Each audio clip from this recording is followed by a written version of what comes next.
Bonjour à tous, bienvenue dans NCDT, le deuxième épisode. Aujourd'hui, on a comme invité Jade Lee, founder et CEO de Catapult, et Jean-Paul Hennequin, CSR coordinateur de la fondation ENL. Alors, je vais juste vous demander de vous présenter brièvement. Jade, si tu veux commencer. Bonjour, moi c'est Jade. Comme a dit Hicham, je suis founder et CEO de Catapult, qui est une EdTech à Maurice. On fait des grandes vacances pour les enfants, pour les apprendre à programmer. Et on les apprend à penser de façon critique et créative en les apprenant comment faire leur propre jeu vidéo. Super. Jean-Paul? Donc, moi, je suis Jean-Paul Hennequin, CSR coordinateur pour ENL Foundation. Donc, moi, mon travail, c'est de mettre en place des projets sociaux dans les différentes régions où se trouve ENL, le groupe ENL, et de s'assurer que tous nos bénéficiaires reçoivent l'aide qu'ils nécessitent. Super. Alors, il y a une raison pour laquelle on a fait l'épisode aujourd'hui avec vous deux. Je crois que ça remonte à un mois et demi environ, où on sortait d'une réunion avec les collègues de Turbine et on a croisé Jean-Paul. Nous, on se connaissait déjà, donc on travaille ensemble.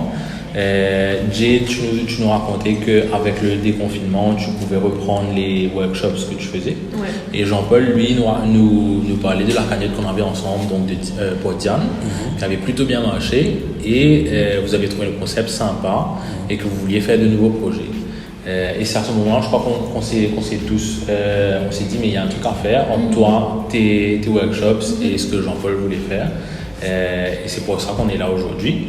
Donc, Catapult, on va parler du projet que vous avez avec ENL Foundation, qui est de faire des workshops pour des enfants de Telfair. Oui. Je trouve que c'est un projet super sympa. Mais justement, on voudrait expliquer au public qu'est-ce que Catapult fait. Déjà, je pense qu'il faudrait qu'on passe un peu sur l'histoire de ta compagnie, parce qu'elle est super intéressante. Et comment on va joindre justement ces deux mondes-là, la fondation ENL et Catapult. J'ai lu, je crois que sur ton site web, tu racontes un peu l'histoire, ton histoire personnelle en tant que founder et comment tu as créé Catapult. Est-ce que tu pourrais juste nous raconter vite fait ce que tu as fait comme parcours académique et comment tu en es venu à lancer Catapult? J'ai commencé en 2018 et là je m'occupais, je faisais le design des dispositifs médicaux. Et c'est à ce moment-là que vraiment j'ai vu qu'il y avait comme si un gap dans le marché et que comme les graduates venaient travailler, ils n'étaient pas forcément équipés pour le monde du travail et ils avaient besoin de beaucoup de training, surtout au niveau de problem solving et aussi de pouvoir penser d'une façon assez critique et créative. Mais pour moi c'était un side project parce que j'étais vraiment passionnée de teaching, donc je voulais enseigner et j'ai toujours fait ça depuis l'école et l'université. Donc même à l'université, j'étais un teaching assistant pour les classes justement de programming. Et c'est en 2018 que j'ai décidé comme ça, juste de commencer et je me suis inscrite au test drive de la Turbine. Okay. Et c'est là que comme si vraiment j'ai fait mon premier workshop et j'ai vu comme si l'intérêt que ça avait. Et surtout auprès des enfants parce que l'émerveillement que tu vois chez eux quand ils arrivent à découvrir et qu'ils voient que vraiment comme si ils ont le pouvoir de pouvoir vraiment créer des choses et changer des choses et apporter des solutions qui sont concrètes. Ok. Dans ce que tu dis, il y a un truc qui est super intéressant, c'est le fait que les gens qui sortent de l'université ont parfois seulement les skills nécessaires pour faire du problem solving parce que je trouve moi qu'il y a un gap entre ce que tu apprends à l'université, donc toute la théorie, et le vrai monde du travail. Et c'est vrai que c'est intéressant de venir trouver une solution à ça. Mais comment est-ce que Catapult résout ce problème-là en fait? Donc à Catapult, ce qu'on fait, c'est nos workshops sont centrés autour de la science et la technologie. Donc déjà, en leur apprenant la science et la technologie, les concepts autour de ça, très tôt, ils sont déjà équipés plus pour ce monde digital où ils peuvent vraiment se débrouiller quand il y a un ordinateur, quand il y a un programme à faire. Mais en même temps, notre méthodologie aussi, c'est une méthodologie assez ludique, donc c'est très fun et créatif. Donc ils viennent, ils jouent et en jouant, ils apprennent. Et quand on fait comme ça, et il y a plein d'études qui prouvent cela justement, quand les enfants jouent, ils comprennent et ils apprennent plus vite. Ok, on appelle ça il y a un thème pour ça, non? STEAM, je crois, ou Oui. STEM? Ce qu'on fait, nous, c'est le STEAM, ça veut dire Science, Technology, Engineering, Arts and Mathematics. Et tous nos workshops sont centrés autour de la science et la technologie. Et en même temps, justement, on adopte des méthodes ludiques pour pouvoir apprendre. Par exemple, si on va enseigner à un enfant c'est quoi une variable ou un loop dans le programming, on va jouer à des jeux. On va dire, si aujourd'hui c'est lundi, je vais à l'école. Sinon, je reste à la maison. Des trucs comme ça pour qu'ils comprennent c'est quoi un loop, justement, dans la programmation. Ouais.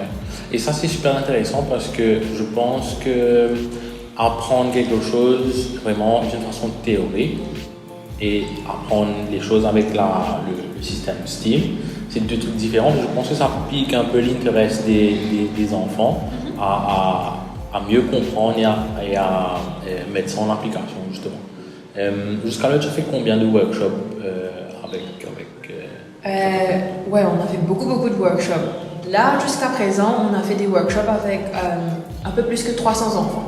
Okay. Donc, on a commencé en 2018, début 2019, et jusqu'à maintenant, à peu près 300 enfants, et à peu près 150 par an. Ok. Et j'avais vu aussi que ces workshops-là, c'était super intéressant de les complémenter avec, après l'école, pour les enfants, de complémenter un peu leur programme avec ce genre de workshop pour qu'ils puissent apprendre plus facilement, qu'ils mettent en application ce qu'ils ont appris pendant la journée. Et est-ce que tu as approché un peu les écoles ici? Est-ce que tu as pu implémenter ton programme avec eux? Donc, on travaille avec quelques écoles ici à Maurice, mais ça reste toujours un truc extracurriculaire. Ça ne forme pas forcément partie du curriculum pour l'instant, mais c'est vraiment aligné avec ce qu'ils apprennent déjà à l'école. Donc, par exemple, ce qu'on fait, c'est qu'on a justement un système où on apprend les enfants à coder et dessus, ils vont apprendre les angles, par exemple. Un truc qu'ils apprennent déjà à l'école, mais ça va être d'une façon un peu plus ludique. Par exemple, on va leur demander, il y a un petit robot sur l'écran, il faut que tu fasses ce petit robot bouger peut-être en triangle. Donc là, ils vont apprendre, ok, mais dans un triangle, il y a 180 degrés, il y a 3 vertèbres et tout. Et là, c'est comme ça qu'ils vont apprendre un peu plus la géométrie, mais aussi, on ne donne pas forcément les réponses. Donc c'est ça un challenge. On leur donne un challenge et ils vont réfléchir d'une façon très logique et ils vont raisonner comme si pour pouvoir compléter le challenge. Et en même temps, apprendre que, voilà, ça c'est un triangle. Et pour les workshops que tu fais, il faut ramener des équipements ou est-ce que tu... Non, les enfants viennent, on leur donne tout, ils ont juste besoin d'apporter peut-être la bouteille d'eau et à manger s'ils veulent, et peut-être un carnet s'ils veulent prendre des notes. Mais sinon, non, on donne tout. Pour les workshops de programmation, on leur donne une tablette, ils peuvent justement faire la programmation sur la tablette. Et on a aussi un autre type de workshop justement autour de la science pour les plus petits. Là, on leur donne tout ce qu'il faut, leur kit, et ils peuvent jouer. Ouais, ça c'est super intéressant. On en avait parlé, je crois, l'année dernière, au kit. Ça s'appelle Squishy Circuit. Oui, Squishy Circuit. Ça c'est super intéressant parce que dans le workshop que vous allez faire pour les enfants de Telfair, c'est ce workshop-là que vous allez faire. Yeah. Donc à la fin, les enfants vont repartir avec leur petit kit. Ça c'est super cool. Et pour ce kit-là, si je ne me trompe pas, c'est déjà en vente chez quelques revendeurs. Oui, c'est déjà en vente chez Boucotte, donc tous les Boucottes de Lille, et après chez Le Rendez-vous à Grand-Bay. Et ce kit-là, ça aide les enfants à faire un truc spécifique, c'est découvrir l'électricité, je crois. Yes. Et comment ça marche? Parce que moi, quand j'entends l'électricité... Tu as un peu peur. Attention, qu'est-ce qui se passe? Je crois que c'est un peu la réaction des parents, parce que déjà, dans notre monde très moderne, digital et tout est autour justement des trucs digitaux, mais aussi le hardware qui vient avec, les robots et tout. Donc c'est super important pour nous de commencer justement cette éducation et la pédagogie autour de l'électricité, quels sont les différents composants, comment ça marche, très tôt. Donc on commence ça avec les enfants de 6 à 8 ans. Et avec ce kit-là, ce qu'ils ont dedans, ils ont un battery pack Et ils ont des composants électroniques, des petits LED, c'est comme des ampoules, des petites ampoules et un buzzer. Et ce qu'ils viennent faire avec leur pâte à modeler, on a une pâte à modeler un peu spéciale, c'est une pâte à modeler conductive, donc ça laisse l'électricité passer. Et ils viennent créer leur propre petite créature. Ça peut être dodo, une baleine, un dinosaure. Et ensuite, ce qu'ils vont faire, ils vont venir connecter tout ça avec leurs composants électroniques et faire de la lumière et du son. Mais rien de dangereux, je t'assure. C'est que 4 batteries et il y aura la lumière, du son, mais en même temps, tu sais, ils vont apprendre des trucs comme c'est quoi un circuit en série, c'est quoi un circuit en parallèle, c'est quoi la résistance dans le circuit, comment est-ce qu'on fait justement un circuit pour que la lumière s'allume, parce qu'on ne peut pas connecter tout et n'importe quoi. Et c'est quoi comme si safety, qu'est-ce qu'il faut pas, c'est quoi un court-circuit, et ils apprennent tout ça avec le kit. Ça, je trouve que c'est super intéressant, même pour ceux qui ne sont plus des enfants, justement. Ouais. J'ai avoué, j'ai joué avec le circuit, ça m'a fait rigoler. Comment tu penses que ça aide à mettre en application des concepts, ou comment ça pourrait aider justement les enfants de Telfair à découvrir de nouveaux trucs? Déjà, la façon qu'on fait, c'est qu'on ne va pas te dire quand on va justement enseigner, on ne va pas te dire ça c'est un circuit comme ça, on fait très peu de théorie. C'est ok, voilà, le kit c'est là, on va commencer à jouer maintenant. Est-ce qu'on va faire des boules, on va faire des animaux, on va faire des trucs comme ça. Et après, tu vas essayer de connecter, c'est un peu trial and error comme si. Mais cette méthodologie-là, ça fait vraiment les enfants réfléchir et comme s'ils apprennent. Mais en même temps aussi, c'est a lot of experimentation. Et dans l'expérimentation, ça cultive la curiosité et à travers ça, ils apprennent. Et pour moi, c'est super important justement pour les enfants de Telfair et qui viennent au sein de ENL Foundation que cette façon de penser et de pouvoir comme si raisonner et pas forcément apprendre tout par cœur comme ils font à l'école ou bien. Et à travers ça, ils seront mieux préparés justement pour leur carrière ou dans le futur demain. Jade, tu m'avais expliqué aussi que tu voulais faire en sorte que ton workshop soit plus accessible à plus de monde et que ça aille là où it matters most. Yes. Et c'est là où on a brainstorm un peu de comment vous pourriez travailler ensemble avec ENL Foundation. Et est-ce que tu pourrais nous dire cette cagnotte que vous avez ensemble et ce beau projet que vous avez ensemble, à qui ça va bénéficier exactement? Donc la fondation, comme je le disais plus tôt, on est sur plusieurs régions. Donc là, on a ciblé la région de Cité-Telfair pour à peu près 30 enfants. Donc, et on a vu que pendant le confinement, les enfants étaient restés chez eux, ils n'avaient pas d'activité. Il y a beaucoup de soucis par rapport à, même après, on a vu quand ils ont repris l'école, les professeurs les reconnaissaient pas trop parce qu'ils étaient tellement devenus introvertis. Donc, et quand Jade nous a proposé ce joli projet, on a dit oui. Et de là, on a commencé à travailler avec vous, Madame Costé, pour pouvoir générer cette cagnotte. Donc, et nous, on a vu un peu, parce qu'on travaille à peu près avec 35 enfants, en sachant que la Fondation a plusieurs projets dans ces régions. Donc, un projet, c'est l'accompagnement scolaire, où on travaille vraiment sur l'éducation avec les enfants. Donc, ce qu'ils apprennent à l'école, on vient renforcer cela. Parce que très souvent dans les écoles, on voit qu'il y a plusieurs enfants dans une classe, 30 à 40 enfants, et le professeur, malheureusement, n'a pas assez de temps pour se consacrer à chaque enfant. Et nous, on a mis en place le projet d'accompagnement scolaire pour vraiment pour donner toute cette attention-là à chacun et voir exactement les lacunes de chaque enfant et de renforcer avec cela. Et quand on nous a proposé le projet Sequence Scientifique, on s'est dit super top, parce que quand j'ai discuté avec le management et aussi les project coordinators qui travaillent sur ces régions-là, c'est super top. Et j'ai découvert aussi Catapulte à travers ce projet, parce que Catapulte est là depuis 2 ans. Oui. Et j'avais entendu parler, mais grâce à ce projet-là, j'ai su exactement ce qu'elle faisait dans le workshop, etc. de ce projet. Donc, et nous, on a dit oui tout de suite, et je pense que ça va être vraiment intéressant pour les enfants. Ils vont apprendre beaucoup de choses, surtout au niveau, comme tu dis, ça ne tape pas seulement un aspect scientifique, mais il y a tout l'aspect mathématique derrière. Et donc, moi, on est super content à la Fondation d'avoir ce projet-là. Ouais. C'est quoi un peu les programmes que vous avez pour le soutien scolaire? Oui. Donc, dans le soutien scolaire, surtout là, ce qu'on a vu, les lacunes sont dans les mathématiques, anglais et français.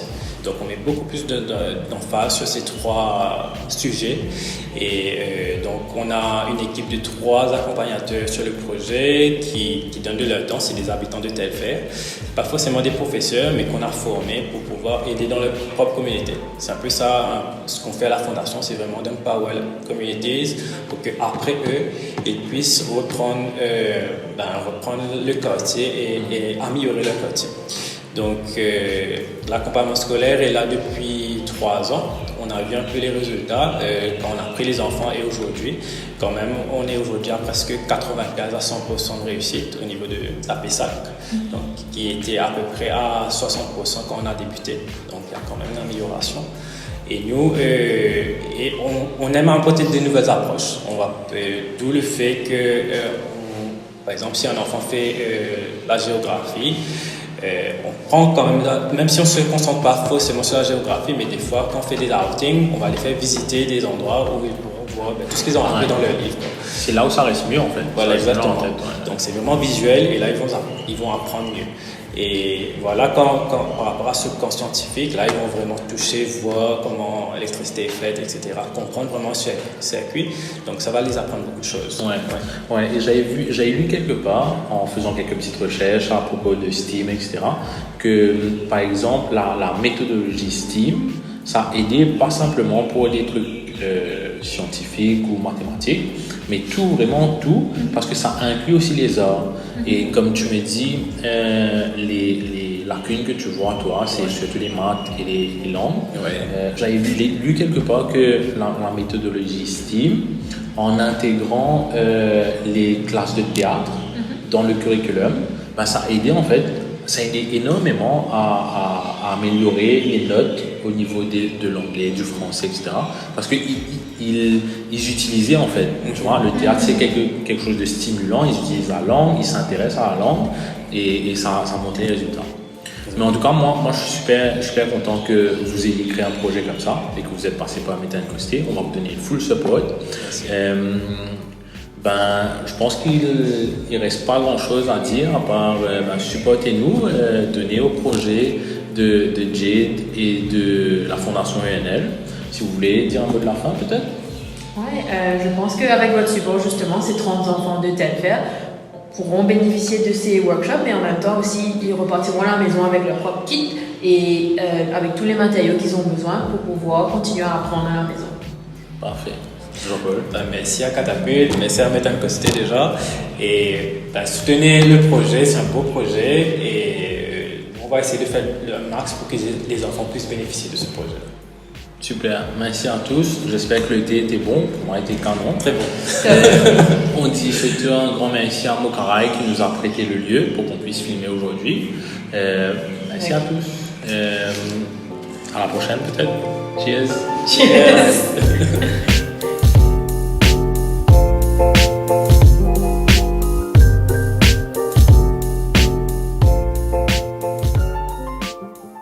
Bon alors, juste pour se chauffer, si tu étais un animal, tu serais quoi?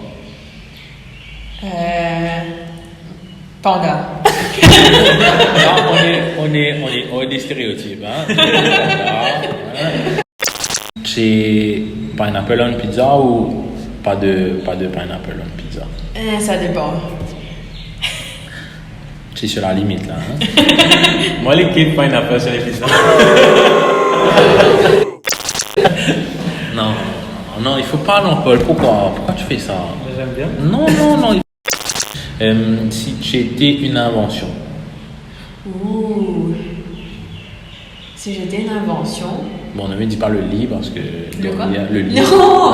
Tu sais, moi je pense que si j'étais une invention, je serais Apple Mouse. Et toi? Une voiture électrique. Tesla ou Tesla, je pense. Bon là, il faut dire que l'émission n'est pas sponsorisée, mais si tu étais une marque, tu serais quelle marque? Si j'étais une marque. Vas-y Jean-Paul, laisse-moi réfléchir. Jean-Paul Gaultier, non. Non. J'aurais pu dire ça.